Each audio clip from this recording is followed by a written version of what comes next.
cette question. Qu'est-ce qui détermine la valeur de bien? J'aimerais poser cette question. Essayons d'analyser les œuvres d'art. Souvent,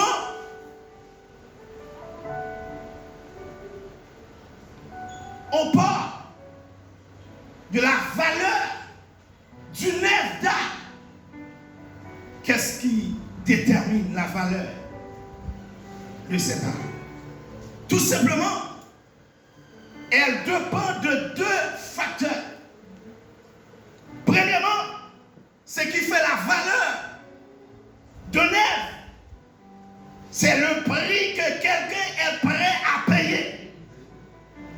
Le prix que quelqu'un est prêt à payer fait de la valeur de cet objet. Ce mouchoir, peut-être, il coûte 4-5 euros.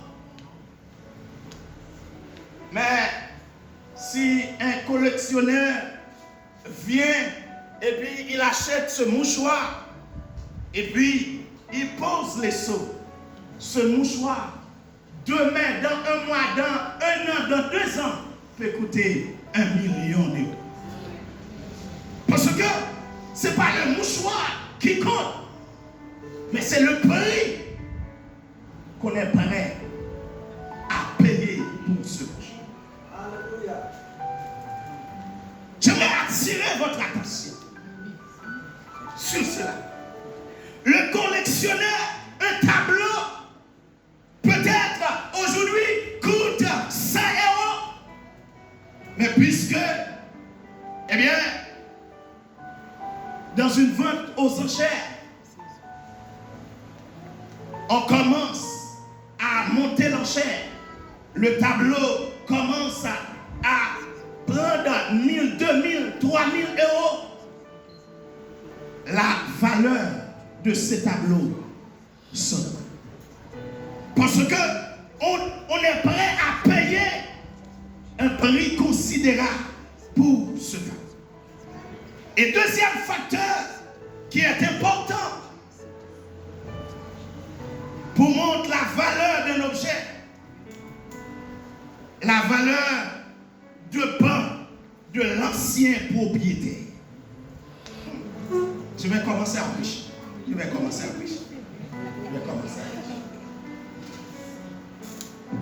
L'ancien propriétaire, puisque c'est un homme de renom, l'ancien propriétaire, puisque c'était une star, et cet objet l'appartenait, eh bien cet objet a de la valeur. Et récemment, on parle d'une chaussure malodorante, de basket, de Michael Jordan, qui coûte combien? Combien? Non pas 400. Qui coûte 7000 euros. 7000 $, puisque, eh bien, c'est aux États-Unis. C'est que, pourquoi? Parce que c'est Michael Jordan qui mettait cette chaussure-là. L'ancien propriétaire, c'est Michael Jordan. C'était pas n'importe qui. Eh bien, cette chaussure-là, tout le monde est prêt et affolé pour l'acheter parce que, eh bien, elle a de la valeur. Et ce matin, je viens vous dire que tu as de la valeur parce que, eh bien, l'homme qui est notre propriétaire, notre père, alléluia, il est plus grand que Michael Jordan. Michael Jordan n'est plus présent. Il est mort, il est dans le tombeau. Mais notre Dieu, il est vivant. Alléluia. Il est tout puissant. On parle de Michael Jordan dans le passé, mais on parle de Dieu. On parlera de Dieu toujours dans le présent. Alléluia.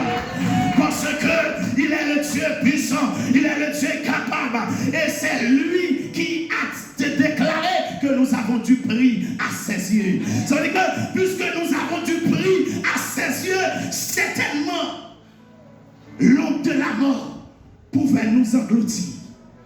L'ennemi pouvait nous terrasser. Alléluia. Puisque nous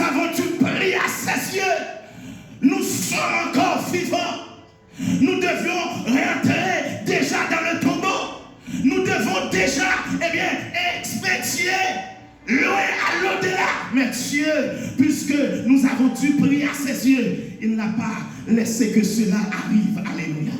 Tu devrais plus présent, plus vivant. Mais Dieu vous a racheté. Et c'est pourquoi le serviteur, il dit, tu ne mourras pas, tu ne mourras pas, tu vivras et tu raconteras les œuvres de l'Éternel. Je ne mourrai pas, je vivrai et je raconterai les œuvres de l'Éternel. Alléluia. Certainement, l'homme de la mort est là, mais je serai vivant parce que notre Dieu, il est notre protecteur. Je ne mourrai pas, je vivrai et je raconterai les œuvres de l'Éternel. Est-ce que quelqu'un peut répéter cela? Je ne mourrai pas, je vivrai. Je ne mourrai pas, je vivrai et je raconterai les œuvres de l'Éternel. Parce que j'ai du prix aux yeux de Dieu. Alléluia. Un père peut livrer ses enfants, mais Dieu ne nous abandonne, ne nous abandonnera jamais. Alléluia. Une mère peut abandonner, peut délaisser ses enfants, mais notre Dieu, mais mon Dieu, puisqu'il est le Dieu d'amour, il est le Dieu fidèle, il ne m'abandonnera jamais. Si Dieu pouvait abandonner ses enfants, ma soeur, mon frère, tu ne serais pas présent en ce matin. On parlerait de toi dans le passé. Parce que l'ennemi voulait t'anéantir. Mais Dieu était là. Amen. Tu me poussais pour me faire tomber, mais l'Éternel m'a secouru. Alléluia. Je ne sais pas combien de fois l'ennemi est là, alléluia, pour te bousculer, mais l'Éternel te retient debout, alléluia. Tu me poussais pour me faire tomber, mais l'Éternel m'a secouru. Et des fois, l'ennemi, il a fait des tentatives. Tout seul, il réalise qu'il n'arrive pas à atteindre son objectif. Il prend d'autres personnes. Il fait des clans. Il fait des complots. C'est une réalité. Et des fois, même au sein de la famille, des gens se mettent ensemble pour te terrasser. Des gens se mettent ensemble pour, alléluia, te foutre.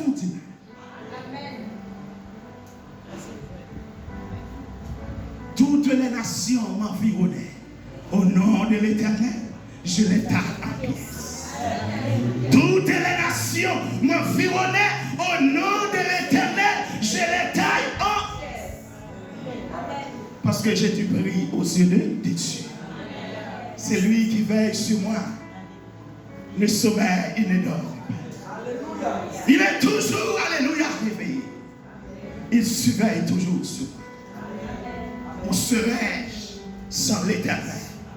Si l'Éternel n'était pas mon secours, mon âme serait bien vite dans la demeure du silence. Si l'Éternel n'était pas votre secours, c'est une réalité, votre âme serait bien vite dans la demeure du silence. Alléluia. Grâce à la protection de Dieu, vous êtes vivants. Vous êtes là à le louer, à l'adorer, avec les mains en l'air, alléluia, de la joie, de l'allégresse, parce que, alléluia, il vous a protégé.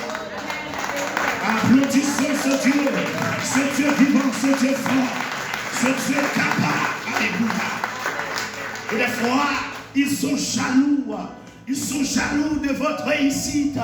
Ils disent, regarde comment il réussit. Ils sont jaloux. Et peut-être vous allez me dire, eh bien, nous sommes dans un pays développé. Eh bien, on ne voit pas, eh bien, le progrès des autres. On n'est pas jaloux des autres. Au contraire. Au contraire.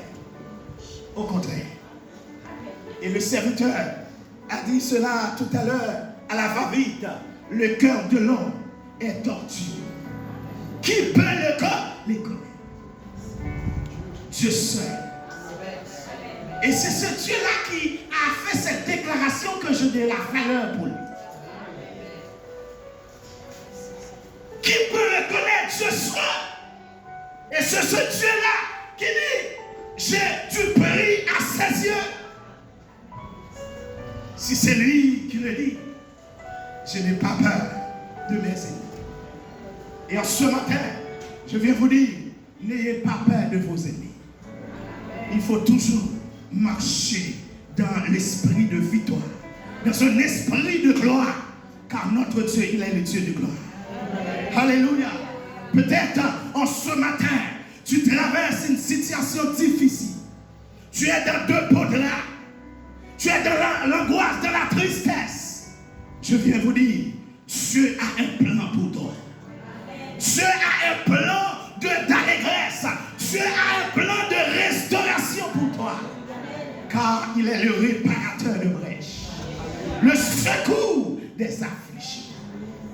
Peut-être tu es affligé par une situation, par une séparation, par un complot, par une expédition.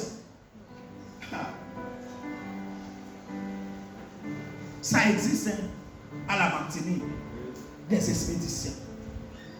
Des gens qui font de la sorcellerie. Mais je n'ai pas peur de cela. Vous n'avez pas peur de cela parce que notre Dieu, il est le Dieu protecteur. Il nous protège toujours. Quelles que soient les fonds de son arrêt, quelles que soient les flèches de l'ennemi, Dieu est là pour bloquer les flèches.